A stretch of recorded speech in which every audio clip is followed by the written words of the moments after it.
All right, welcome to Witchpolice Radio.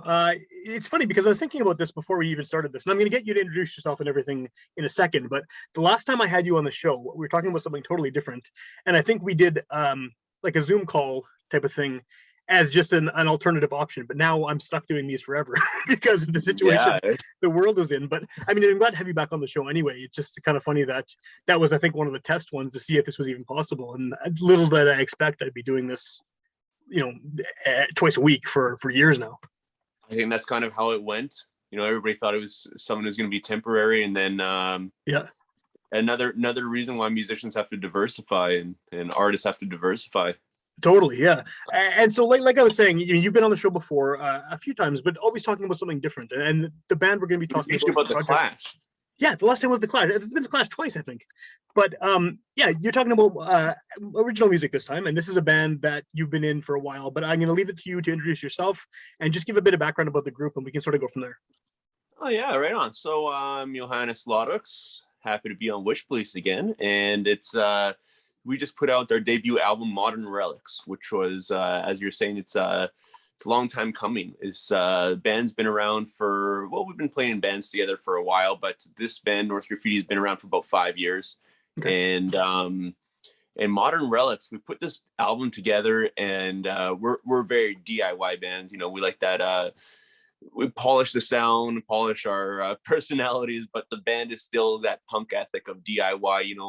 Marty Lafreniere is our bass player. He does all the video work, yeah. And Kyle Monkman's our guitarist, and he does all the audio work. Together, they're a hell of a team, especially during COVID, like we were talking about. You got to diversify. So, well, I was actually going to ask before, like I've talked to so many people on this show over the past couple of years who have had to delay things because of COVID. But this is something that's been delayed a bit longer, right? This has been something that's been in the works for since before the pandemic, or is it a pandemic delay that's kind of caused it to take this long to come out? Like we're kind of it's a double-edged sword when you're doing your own stuff, right? Because you could keep on tweaking forever, and you could keep on going back doing new guitars, and we don't really tweak too much because like it's punk rock. It shouldn't be that polished or overthought for that. It's got to have that urgency in it. But we had finished the album and kind of prepped it to be released right before COVID hit. And so then COVID hit, and we knew some bands were putting out albums right before it hit, and it was so tough to watch them. You pour everything you got into music, and nowadays it's not like you're going to sell a bunch of physical copies these days for smaller bands. And so you really bank on that album release. You bank on doing a little bit of touring. You bank on the in-person touch that you can have as a band. But we saw some bands go through that, and COVID just kind of shot it down. And then we debated it for a few times, putting it out throughout COVID, but essentially just didn't want to be, just soundtrack to somebody else's lockdown again. We were going through these different lockdowns, and just didn't want to kind of be associated with that. So it's the timing worked out perfect, because now we're kind of coming out of it, And, we hope anyway, right? Yeah, you hope. And and for a little while there in Winnipeg, the weather was looking a little bit nicer, so we had a beautiful weekend releasing the album. It felt like a spring weekend. It felt like things were getting a little bit back to normal, and so it was really nice timing to put out the album. And hopefully everything's on the up and up, and the album can be kind of people's summer soundtrack instead, or spring soundtrack. So yeah, we were really happy with the way the album turned out a couple of years ago, and we decided we weren't going to go back and work on it anymore. We were just going to put it out as is, and that's kind of how it kept some of that punk rock urgency. And so yeah, really happy things worked out the way they did now. Well, I kind of like that description of not wanting to be someone's lockdown soundtrack. I don't think I've heard that before as a reason for not releasing during COVID, but that makes sense, because people are going to, stuff they're hearing and watching and reading and everything during this time, they're going to have some mental, whether they want to or not, right? It's going to be connected to this period where they haven't been able to do anything they want to do. Absolutely. I mean, how many albums do you own yourself that like you put it on and you're like, oh, this is like a January album, or this is like even if we're not seasonal with our albums, it's a time in your life, and it really takes you back to that. And I certainly didn't want our music to take people back to COVID, so hopefully it's the feeling coming out now. Yeah, that's a positive, right? If you can associate it with something, at least this kind of rebirth sort of thing of the music scene in general, hopefully it continues as it's going so far. Yeah, no kidding. Just a little bit of snow coming in, but we're used to that, so that's all good. It'll be all right. um, so this is I mean, I know that most of you guys in this band, you have other projects as well, right? This isn't sort of the main Sure, project. yeah. But what kind of priority does this take? I mean, I know COVID has thrown a wrench in everyone's plans for touring, recording, rehearsing with any bands, but I mean, is this something that before the pandemic you were all pretty invested in, as far as being a band that you were going to take on the road and you were going to kind of play a heavy amount of shows with and things like that? Well, it started out when it started out, and actually going back even before North Graffiti, we played. Three of us played in a band called Lone Wolf, and Okay. and I talked my buddy Marty Lafreniere into playing in this band, and I promised him, it was going to be just a side project thing. It's going to be on the back burner. It won't take up too much time. And slowly, as we kind of figured out what we had on our hands, we started putting more time into it, and it kept on paying off because the videos started to look great. It started to sound great. It was really put together in sound and image. And so it started to take a little bit more of the forefront. For me, North Graffiti is front and center for me. And that's not to say that I always have a lot of time to put into other projects, but I've got a lot of I need to do. And so I can't get it all done with just one band. So I really find that balance, between Noble Thieves I also play in, and North Graffiti, and doing tribute shows. We're big fans of doing those once in a while. And so it's just about finding that balance. But North Graffiti is certainly a lot closer to heart, because this is actually, I've been playing music in in Winnipeg for 20 years now. And this is the first album where I wrote and sang all the songs, of course, with lots of help from my guys in the band. But this is that's monumental to a guy who's been doing it for 20 years. And so It's that's surprising that you haven't yet. Actually, I'm surprised to hear that, because I mean, you've been the frontman for a number of bands, and you've obviously written songs for a lot of the bands you've been in too. So that's surprising. Actually, that's cool. Thanks. I've gotten that response a few times, and I never thought to think too much about it. But I've always been around stellar musicians, stellar friends and bands, and I wanted to help lift them up, just like they're helping lift me up. So Sub City, we always played each other's songs, and everybody would sing their own songs. And Kids on Fire with Leaf would sing his own songs. And yeah, it's always about you're trying to lift up your buddies at the same time they're lifting you up. And so this is the first time that I thought, okay, I want to do something a bit more fronted. And I knew I always had it in me. And so yeah, I just wanted to get it out. And it feels fantastic to do something like that you feel is 100% you. Yeah. And that's not to say that I get obviously a ton of help from the other guys in the band. Absolutely. Well, we mentioned at the beginning that the last time you were on, you're talking about the Clash, and I mean, I feel like the Clash is kind of a all the different bands you've been in, that seems sort of like the through line of influences. I mean, totally. that's always there, right? And I feel like in listening to this record, that's there too. And I saw on I don't know if it was on Bandcamp or what, somewhere, that it was described as like punk and roll, so it has like the rock and roll vibe and also that kind of punk edge to it. So is that, I mean, I know you love the Clash, obviously, and that's going to come through, I think, no matter what, right? But what how do you sort of define this? Do you just consider it a punk band, or there's more to it, right, than just straight ahead punk rock? We're more of a rock and roll band with kind of a lot of punk on, like, through and through. The aesthetic is always punk. It may be a bit more in feel. It's a little bit more rock and roll centered, just in the the groovability. It's always got kind of that backbeat that you can dance to, and I find that very important. You could be a punk rock band at heart, but still not quite sound like a punk rock band. I mean, my voice, I'm always going to sound like a punk rock singer. It's just kind of inherent with growing up on Joe Strummer, like you said, and that kind of stuff. And even Bruce Springsteen. Every time I try and sing Bruce Springsteen, it just comes out punk rock. And so yeah, I don't really think too much about it, but it just comes out because that's what I grew up on, for sure. Well, and that stuff obviously is related too. I mean, you can definitely make a lot of parallels between Bruce Springsteen and the Clash, and plenty of other bands too. There's that kind of like blue collar sort of working class vibe to it, which punk rock obviously has in spades. And then guys like Springsteen and Tom Petty and all that, like that's there for sure too. Really well put. Yeah, and like it's that's the beauty of some of those bands, is that their music is just always going to be relatable, because you're talking about you know, classes in society and just all these different social issues that haven't gone away. Yeah. And they still really hit home. I mean, you can listen to early Springsteen and still feel like it was written nowadays. The Clash, sometimes they talked a whole lot more about specific political systems at the time, so sometimes it gets dated. And I mean, I can't really sing about London Calling, but the aesthetic is always there, and the kind of the drive to kind of stand up against something is always there, and it's just like, it's timeless. Right?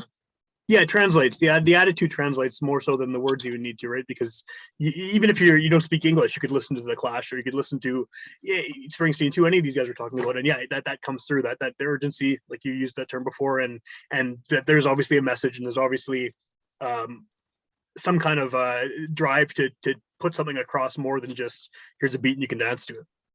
Absolutely. You can tell you do this every week because you're a whole lot more verbose, a whole lot more articulated than me. Well, I do this every week. I've been doing it for like 9 years now, so it's I hope I am. Yeah. No, but like, do you think in playing the show, the release show for this album, was that the first show you've played in all this time, or did you have some opportunities in that brief lull we had where shows sort of happened again? Well, I play with Noble Thieves, and we were lucky to get shows in between lockdowns, especially last summer. Kind of opened up, and we were able to play some festival gigs. With North Graffiti, though, like I said, it's always kind of on a different plane for me. Hits way closer to home for me, and so with North Graffiti, we hadn't played in a couple years. We played the Park Theater opening for No Fun at All from Sweden a couple years back. And that was just an opening gig on a Monday night, and then before that, I think it had been another year. So it was like, I think it was December 2019. We played like our last kind of club gig. It had been a while, and like even bands that did kind of play in the interim between lockdowns, you know, it was never quite the same. And so this really felt like a return to form. Like all bands are kind of experiencing this kind of cathartic moment on stage, getting things out. Especially Mobina Galore opened up the show, and they you know, like, they've been hustling the whole time, and like, you know, trying to plan stuff, because if you don't plan stuff, then you know, all of a sudden things open and you don't have anything booked, and so they'll book stuff and rebook stuff and then rebook stuff again. And so for them to actually finally get to play that gig, it was certainly cathartic, would be a good word to go about it. And then not just for the bands, it was you could see it in the crowd too. People were just stoked to be back at a show, feeling you know, a little bit more normal, and feeling like they could rock out a little bit more. It was a fantastic feeling. Well, and I guess you also, I mean, you're playing a style of music that lends itself to being performed live too, right? I mean, obviously the recordings are something that you spend a lot of time on, and like you said, you honed it and made sure it was what you wanted to release. But I mean, any kind of punk rock has that energy that needs to be kind of performed in front of an audience. So I guess you've been sitting on these songs for a while now, and I'm sure you've listened to them over and over again, and you probably showed them to people who have taken a listen and given you opinions and stuff. But it's very different sitting there with headphones on in your basement in the middle of a pandemic than actually being at a show as a fan as well as a musician. Totally. I mean, you can put out the album and hope people dig it and try and picture you know, how they're receiving it, or you know, get some reviews, but it's nothing like being on stage and getting that energy back to you right there, and seeing how people react to it, and then you just start feeding off their energy, like, you know, from performing. You just all of a sudden they start giving the energy back, and then tenfold. Just, that's what it's all about live. You kind of get that cyclic motion between you and the crowd, and certainly felt it on Saturday. It was really cool to see. There's even people that, like, we put out the album the day earlier. We've been teasing some songs for the last little while. Having people sing back the words to us is just like, oh, right, this is going somewhere, you know? Yeah, that's got to be a good feeling for sure, that someone took the time to listen to it enough that that sticks in their head, and they can actually do it. It means the world, you know? Absolutely. As the first album that you have done, you know, written entirely yourself, the songs, is there more pressure on you to I'm not sure what the word I'm trying to think of is here, but like to is the message more important to you because it's coming from you? People know that these are your songs, that you're singing all of them. You're the guy who's in the front. You know, the focus is on you, whether someone's listening at home or playing live. Is there like were you more nervous putting this out because of that than you have been with other records where you've just contributed a few songs here and there? Absolutely. There's that pressure to deliver, right? And especially you're putting it all on the line and saying, hey, this is the first album I've done this in. But like you said, I've dabbled in it with lots of other bands over the years. So did have some confidence, and that pressure is good. You just gotta turn it into something positive and work with it. It's certainly everybody has their anxieties as they're going to bed. They think about things. They're like, oh, nobody's gonna like it, nobody's gonna buy the album, nobody's gonna come to the show. Sure, that kicks in, but like you wake up and you just gotta kind of work with it. And I really trust my bandmates, and so along the last 5 years, they would tell me if something was up, and they would tell me if I need to change a line. I'm very picky about my lyrics too. Not picky in the sense that I'll go back and change them. Once they're written, they're kind of written. But like, I think there's a lot of weight that goes onto the lyrics for me. Just growing up with the singers that you're mentioning right there, Tom Petty and Bruce Springsteen and Joe Strummer and all the greats. And so lyrics have always been a big part to me. So I kind of centered the songs around those, and then made sure we had some groovability to the songs. And yeah, I knew the guys would call me out along through the years, and they have, and it made the songs better. Absolutely. These songs would not sound the way they do without the three guys in my band. And I'm very thankful for that. Absolutely. But yeah, that pressure is certainly there. And that pressure is there when you're playing live and you're fronting a band, and especially when you're headlining. And you just got to kind of work with it, turn into something positive, turn the anxiety into something, into some good energy. Yeah, for sure. What's the plan now? I mean, now, again, we're assuming the shows are going to continue happening. Hopefully they will. It seems like that's sort of the path things are going.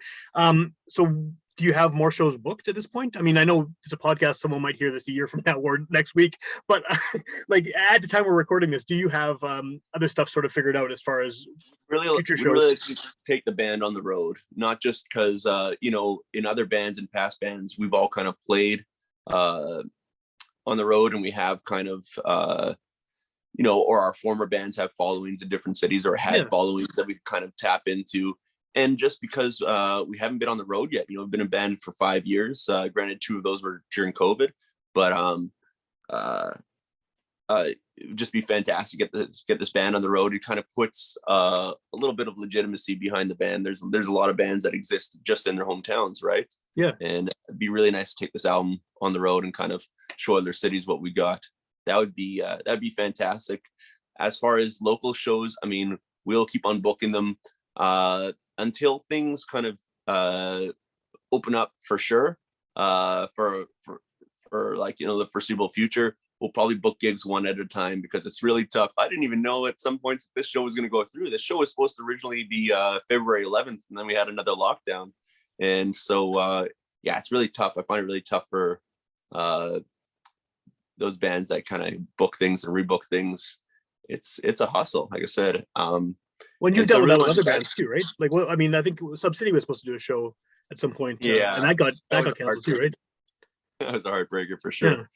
And I think the utmost priority with the band is to keep on pumping out music. We don't want to wait another 5 years to put out another album. Like I said, we have it all in house. I'm very lucky to have guys like in my band that can do the recording, that can do the videos. So we'll probably start working on a new album almost immediately. Just because this one took a little while to get out, and we've got another 10 songs ready to go that we want to start honing in on. So that's always going to be a main focus of the band, is just putting out like quality content, both audio and visual, rather than trying to take over the world. Just we're kind of building something to last. Yeah, both with the kind of band relationships and the quality of content we put on. We just want to make sure it's it still sounds great in 10 years from now. We're still proud of it. Well, you're all also like maybe in a different position than you would have been in bands 20 years ago too, right? I mean, just with age and life stuff going on and everything, that kind of attitude makes sense, that you sort of have to take that if you want to take it even remotely seriously at this point, because everyone in this age group has shit going on. You got to work around it. Yeah, and they should, and all those years ago, one second, all those years ago, you know, it still had a lot to prove. That's not to say that we don't have anything, don't still have a lot to prove now, but like, you know, I hadn't seen Germany, I hadn't seen New York before. And so like to kind of cross those off the bucket list, maybe there's a little less pressure to get myself back there. But yeah, we've got lives now, right? We're all mid-30s. Yeah. But I just got my red seal in plumbing last month, and you know, the first thing that meant to me was freedom. It was like I can quit, I can quit and go back on the road, and I'll still have this red seal in my back pocket, and yeah, I could be in musician again. So I'm very happy with that. That if it comes calling, we'll absolutely go on the road again for sure. Both with North Graffiti or the Noble Thieves, it'd be fantastic. That was some of the best life experience you can get as a band, is to go on the road. You know, musicians always ask like, oh, you know, I'm playing guitar by myself. You know, what should I do to get to the next point? Well, you got to form a band. That's like, yeah, you're going to get so much more out of it. The relationships you're going to form, and then, oh, you're a band. What should we do? Well, go on the road. Like, you're going to get so much life experience, and you're going to learn what you're made out of. And, yeah, you know, being in a band and going on the road, that's a, you know, monumental things for aspiring musicians for sure. Well, and I guess you're someone maybe that people could use as an example of someone who has just gone out and started a ton of bands, and you've taken those bands on the road and you've recorded. So like you know what you're talking about. You're not just some guy trying to, you know. So I think that you're maybe a good role model for some of these kids to be like, look, this, you know, how many bands have you been in the past 20 years? At least 5 or 6 or maybe more, right? Oh, easily about 10. But right, and most of them have toured, and most of them have recorded, and you have like a pretty decent catalog of material now, and like you said, life experience. Well, thanks so much, Sam. I do appreciate the flattery, but also like it's so different nowadays, right? Like I kind of wonder if DIY booking still exists, and I wonder if bands are still aspiring to go out on the road as much now that, you know, there's always that dangling carrot of going viral with something. No, let's just try and create something to go viral instead of going on the road and slugging it out, because that takes a lot of time and energy and money.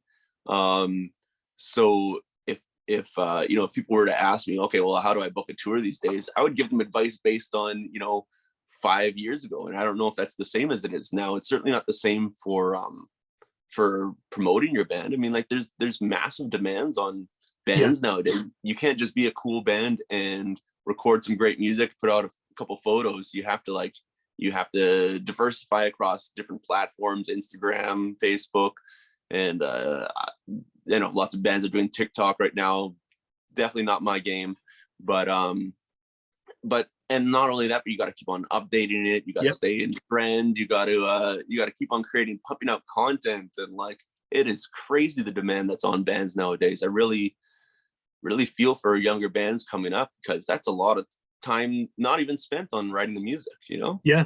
Well, that's something that comes up a lot on this show too, is that, you know, depending on who it is. I mean, I could be talking to someone who's, you know, 65, and then someone the next week who's 18, and just their outlook on how to make it, I guess, is completely different, because, you know, the older guy's gone through a totally different system, and then the teenager who's just starting a band, they have seen people go viral, like you said.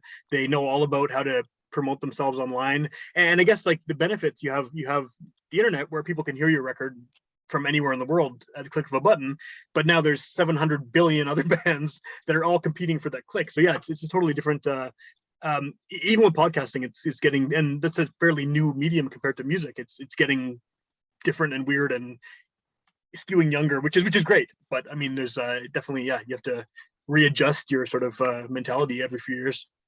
Oh, there's just like so many bands. There's 20,000 songs that get uploaded to Spotify every week, and like it's like you said, there's just millions of bands. And what used to set bands apart back in the day was, oh, well, this band's coming to my town, you know. So that's what sets them apart from the other 10,000 bands that are playing their style of music. And now you get all of them. You just press a button and they're all there, all 10,000. It's too much, man. It's crazy. And so when people are talking about, you know, how do I make it, you got to stop thinking about how to make it. You got to start thinking about how to make yourself happy, you know. That's what it's about. It's not about making it, it's about making yourself happy, and feeling, you know, artistically validated, or feeling just, you know, some sense of accomplishment. And for some people, they don't don't think of it in those terms. They just think of it as you know, how many followers can I get, or how many people can I get out to a show. Actually, how many people you get out to a show is a pretty good That one's important. defining factor. Yeah, because that's I mean, to me, there's still a lot of importance on just being a great live band, being a tight live band. There's, you know, you can do a lot in the studio nowadays. Yeah. And so you can get away with a lot. And so it all comes down to, you know, can you bring it live? And the bands that really can will keep on drawing. And you know, to me, that's what's important for sure. 100%. Yeah, I agree with you for sure. I mean, I don't want to listen to a band for a year and then they finally show up and they're just they sound nothing like the record because they can't pull it off for sure. It's yeah, for sure. So if people want to hear this record that you have out now, what's the best way to do that? I mean, I know like we said, we're living in this dystopian internet future where there's so many different options, but where would you sort of direct someone to hear your stuff if you wanted on any of our social media? We have a Linktree link that's got links to all the digital platforms, as well as, you know, all of our videos are on there. So if you just look us up on Facebook or Instagram, we're on Instagram as North Graffiti Band, or on Facebook as North Graffiti. And if you don't want to go that route, you just go to whatever your favorite streaming platform is, and we're on it. You know, Spotify, Apple Music, Google Play, any of those ones. And that's the nature of the beast these days. You give your music away for free. You spend all your time and money and energy on it, and then you give it away for free. or for 0.00012 cents or whatever it is. Yeah. Yeah. It probably doesn't make up for the you know, the yearly subscription that you have to pay to have your music on there. Probably not. That's besides the point. I'm sounding more sour than I am. We were just stoked to put it out there, and it's on all streaming platforms. We'll have physical copies at Into the Music if you're in Winnipeg, and yeah, it's all online in every stream platform. It's on Bandcamp, which I know is a lot of people really prefer Bandcamp these days, because ever since the pandemic, Bandcamp has kind of made certain strides to be more for the artist than any of the other streaming platforms. That's the only one I use, like, personally. I don't know how to use Spotify or any of that stuff. Bandcamp is a one, because for that reason, right? You can actually, if you're going to buy merch or a record or something, you can do it direct from the band. Rather than straight to the band, and then they do that those Bandcamp Fridays where they give 100% to the band. Yeah, like, these are fantastic initiatives, and it kind of, we need a whole lot more of that, because there's so much going on that's kind of demonetizing being in a band, and you know, we don't mind that as much as, you know, younger bands coming up. They need gas money, and they need to be recording time, and like all that kind of stuff, and like, you can't keep on taking all the money away from the bands. Otherwise the quality of bands is going to go out the window, and you're just going to get bands who have rich parents. That's the only bands we're going to hear. That's true. Yeah, that's a dystopian future right there. There you go. No one's struggling anymore, and that's not going to make for good music at all. No kidding.